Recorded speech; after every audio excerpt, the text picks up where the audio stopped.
Mm.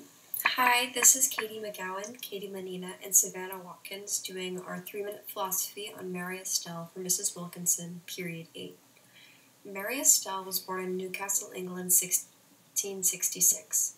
When she was an adult, she moved to London and became a famous philosopher through her works, A Serious Proposal to Ladies, The Christian Religion, Some Reflections about Marriage, Letters Concerning the Love of God, and various other controversial pamphlets. She is known as England's first feminist and a great philosopher on the studies of metaphysics, the study of the nature of the world, and epistemology, the study of knowledge itself.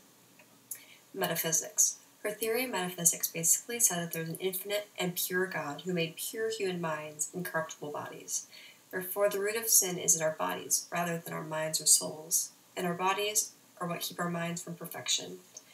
God is the first intelligence. In A Serious Proposal to Ladies, she explains how there must be a God, and his existence is inevitable. In The Christian Religion, she wrote, and self-existence is such a perfection as necessarily includes all other perfections, confirming her faith in God. Astell goes against a majority of Descartes' arguments on the mentality of humans in discursive method by saying that humans do not have the same mental capacities and are created differently so that they may coexist. In Letters Concerning the Love of God, Astell argues with John Norris on God's role in our lives by saying God is active in our lives, while Norris insisted on occasionalism or the clockwork method. For certainly there cannot be a higher pleasure than to think we love and are beloved by the most amiable and best being, Astell wrote. Epistemology. Astell believed that the mind consisted of understanding and will. Understanding is described as being able to process the idea, while will is the preference or redirection of thought.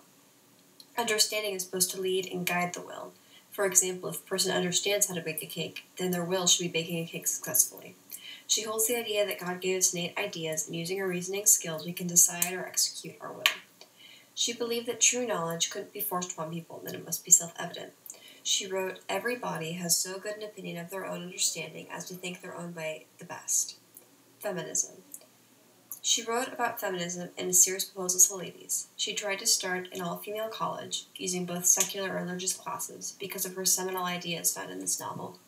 Some Reflections upon Marriage talks about the inequality of education, rights, and overall treatment of women. She also tells women to be careful about who they marry, as friendship is more important than a fling. She wrote, but alas, what poor woman is ever taught that she should ever have a higher design than to get her a husband? Her main message was that women are perfectly capable of a profitable life without a man. In the words of a modern-day woman, she saw that women could be independent and don't need no man.